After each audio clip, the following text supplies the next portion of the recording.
Salut tout le monde. Et l'émission On s'investit de ce 25 janvier.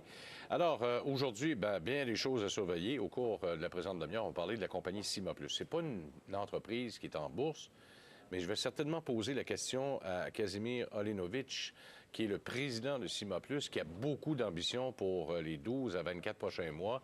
C'est-à-dire, dans les prochaines années, de passer de troisième en termes de firme d'ingénierie à premier au pays. Alors, à un moment donné, là, ça va prendre de l'argent quelque part. Oui, il n'y a pas de difficulté à se financer pour l'instant, mais là, il va falloir aller un petit peu plus loin. Alors, on va poser des questions sur cette entreprise. Est-ce qu'il y a possibilité, par exemple, qu'il puisse entrer en bourse un jour ou l'autre, comme bien d'autres entreprises dans le domaine de l'ingénierie? Nous allons parler également avec les gens du TMX à Montréal, donc la bourse spécialisée ici. Le 21 janvier, on a battu un nouveau record en termes d'options transigées. 183 136 contrats une journée. Ça, c'est une augmentation de 27,5 au cours de l'année 2010, 44 296 000 contrats. Ça fait du bon dans la messe pour des options. Alors, les gens sont en train de se positionner avec les cales, les poutres, là, à savoir être capable de tenter de deviner ce que sera le marché en se protégeant d'une façon ou d'une autre. On en parlera donc avec les gens du TMX. Aujourd'hui, inflation. Alors, pas d'inflation chez nous. C'est pas compliqué, c'est pas très élevé. Quand on regarde l'inflation de base, c'est 1,5 2,4 Mais attention, là, vous allez entendre beaucoup de chiffres aujourd'hui. 2,4 là, ça, c'est l'inflation de décembre comparée à décembre de l'année dernière. C'est pas l'inflation annualisée, c'est pas l'inflation annuelle. Il faut prendre la moyenne de tous les mois de l'année 2009, faire le même processus avec 2010 et comparer les deux résultats. La véritable augmentation, si vous êtes régi par une convention collective, par exemple, qui dit qu'on prend la moyenne des 2 années, ce sera 1,8 d'augmentation à laquelle vous aurez droit. Alors ça sera donc l'augmentation qui est prévue selon les conventions collectives ou encore selon ce que les patrons veulent dire. Si on dit c'est l'inflation, bien, ce sera 1,8 C'est la même méthodologie de calcul pour l'indexation des pensions du Canada, Régie des rentes, ce que vous aurez, ce que vous recevez de façon annuelle. Quand on dit qu'on fait la moyenne, eux, c'est au mois de novembre parce qu'ils doivent le décréter avant le 1er janvier. Mais quand on inclut le mois de décembre, bien, c'est 1,8 Michel Marcoux est avec nous. Bonjour, Michel. Bonjour, M. Gagnon. Vous allez bien? Eh bien, à la bourse, une petite semaine à oublier. Bien, ça a bien commencé. Bien, en tout cas, pour la dernière semaine, ça a bien commencé cette semaine. Aujourd'hui, ça va pas bien. Oui.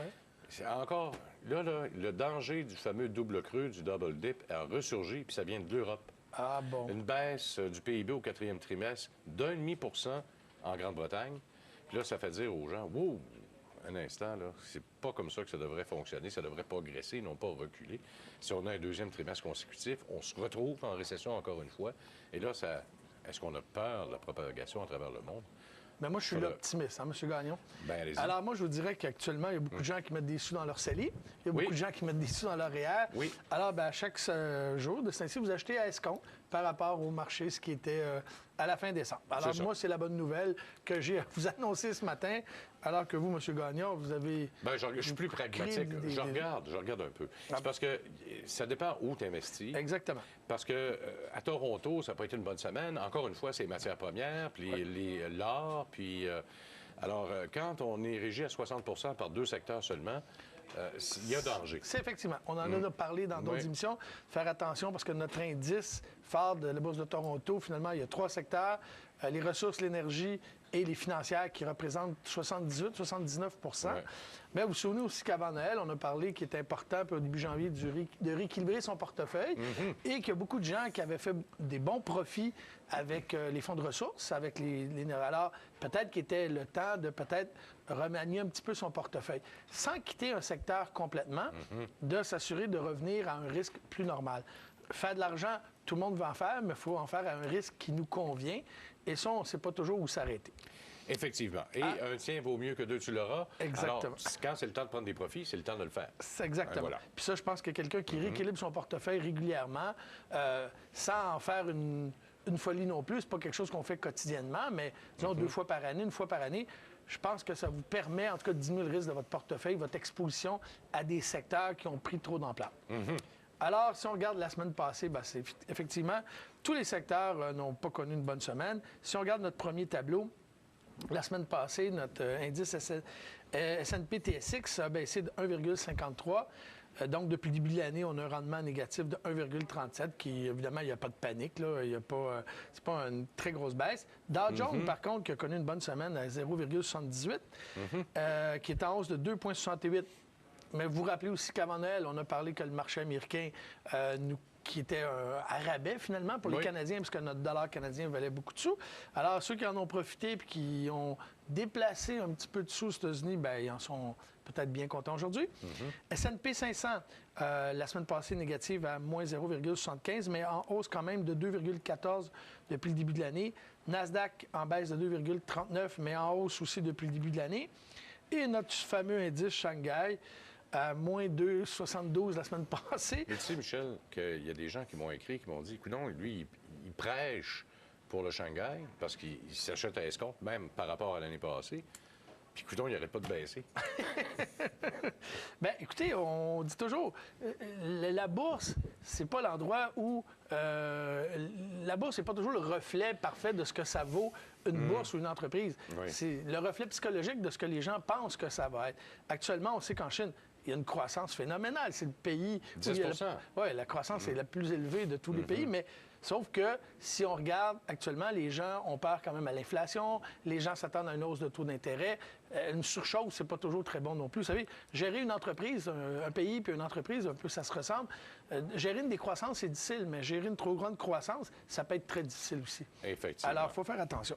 Si on y va maintenant par secteur, nos fonds d'action canadiennes ont baissé de 1,3 la semaine dernière. Fonds d'obligations ont baissé aussi à 0,2 On en a parlé souvent, faire attention aux obligations pour la prochaine année. Fonds d'action américaines ont baissé de 0,1. Fonds d'action international ont augmenté de 0,4. Fonds équilibrés baissé de 0,8. Fonds petite capitalisation baissé de 1,1. Fonds de revenus canadiens, moins 0,8. Fonds de ressources, moins 0,8. Et les fonds de métaux précieux à 0,9. Alors, finalement, c'est une semaine, à moins d'avoir investi dans le marché américain, à oublier. Bon. Si on regarde dans nos fonds, nos catégories de fonds, nos fonds qui ont mieux fait, sur 7 jours, AGF Action européenne, notre fonds qui a baissé depuis des années, que ça fait 3 semaines, je pense qu'il très bonne semaine. Et AGF Action internationale en hausse de 3,04. Et si j'ai bonne mémoire, c'est un fonds qui a une bonne pondération en Europe, alors ça explique sa hausse. Si on regarde sur 30 jours, le fonds qui a augmenté le plus, c'est le fonds Action européenne en dollars US, 9,41 de hausse, qui est très appréciable. Nos fonds qui ont été les moins performants sur 7 jours, Dynamic Power Croissance américaine, moins 6,77. Dynamic Power Nord, devise américaine, moins 6,48. Et sur 30 jours, ceux qui ont été les moins performants, Dynamique métaux précieux avec moins 12,24. C'est quand même une baisse importante. Oui. CIBC métaux précieux avec moins 11,44. Bien, ça s'explique assez facilement. Là. Avec le prix de l'or qui n'arrête pas de planter depuis le début de l'année, on est quand même rendu à 1326. Et depuis le début de l'année, là, on a atteint un sommet de 1422, rappelons-nous. Le 3 janvier, on est rendu à 1326. On a presque perdu 100 $. Oui, il était à 13,44 en fermeture hier. Alors, il y a déjà... un autre 18 piastres aujourd'hui. Alors, bien, ça explique. Ça explique. Petite citation de la semaine, bien, l'histoire enseigne qu'à long terme, les actions versant un dividende surpassent toujours celles qui n'en versent pas. Alors, peut-être dans vos prochains achats, se souvenez de ça. Le marché, par rapport au 20 mai 2008, on a fermé hier soir en hausse de 11,7 Alors, ceux qui n'ont pas tout à fait tout repris, rien d'anormal encore à l'horizon. Évidemment, dans la semaine, la grande nouvelle, c'est qu'il y a eu un règlement hors cours dans le dossier Norbeau. On en avait parlé parce que ça avait été annoncé quand même depuis quelques jours. Ce qui, à mon avis, est dommage quand même, c'est que, évidemment, ça se termine là. Alors, vous et moi, on n'en saura pas plus. Et je vous dirais, moi qui n'étais pas très enclin à promouvoir l'idée d'une enquête publique, je pense que ça s'impose. Ça s'impose parce que actuellement, on ne sait pas ce qui s'est passé. Alors, on sait qu'il y a des gens qui se sont reconnus coupables, on sait qu'il y a des gens qui vont payer, mais je pense, pour s'assurer d'améliorer les outils qui existent pour plus que ça arrive des Norbeaux de ce monde, le fonds d'indemnisation, c'est une bonne idée. Mais moi, j'aimerais mieux qu'on n'ait pas de fonds d'indemnisation, mais qu'on s'assure que ce genre de choses-là n'arrive, en tout cas, le moins souvent possible. Et je pense que probablement qu'il y a des gens quelque part qui en savent plus que vous et moi, c'est clair, mais je pense que c'est le genre de choses qui ne concernent pas 3-4 personnes ou 3-4 organismes, mais plus le public en général, les investisseurs. Et là, je vous dirais que moi, j'en sais pas plus qu'avant et ça me dérange beaucoup. Ça dérange. Ça me dérange.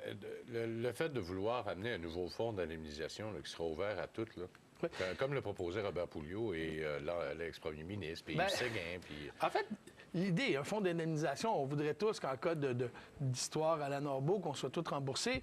Depuis le début, que je pense que dans les gens de Norbeau, on aurait dû rembourser les gens.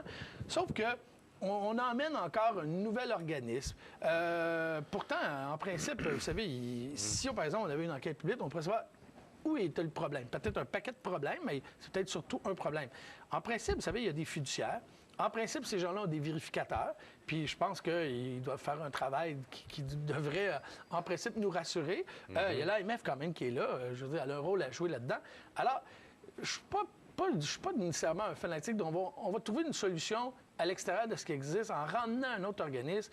Bon, on dit que ça ne coûtera pas très cher, 5 sous par 100 ou 1 000 d'investissement, mais peu importe, c'est encore l'investisseur qui va payer. Et je pense qu'il y a assez de fonctionnaires à l'AMF, il y a assez de vérificateurs, il y a assez de contrôles que je pense qu'on devrait d'abord s'assurer d'améliorer ce qu'on a là au lieu de...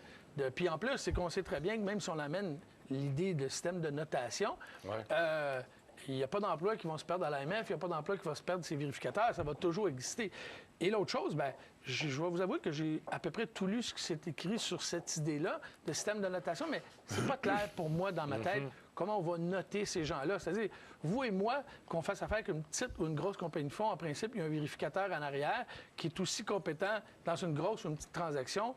Il y a des gens qui vont être pénalisés parce que leur firme de vérificateur est moins grosse qu'un autre. Est-ce que, en principe, moi, quand je fais affaire avec un comptable agréé, par exemple, bien, je m'attends à la même qualité qui travaille pour KPMG ou qui travaille dans un petit bureau. Alors, pour moi, tout ça, c'est pas clair. Je pense que c'est des frais encore. Et je pense qu'on devrait d'abord savoir ce qui s'est passé dans l'histoire de Norbeau pour améliorer le système en place, parce qu'évidemment, il y a eu des failles. Alors... Bien, malheureusement, c'est déjà tout le temps, mais on aura l'occasion de continuer. Peut-être, vous allez rester avec nous. Dans quelques instants, le porte-parole, donc, du TMX à Montréal. On va parler de record. Ça n'arrête pas de transiger à la Bourse de Montréal. On va revenir dans un instant tout de suite.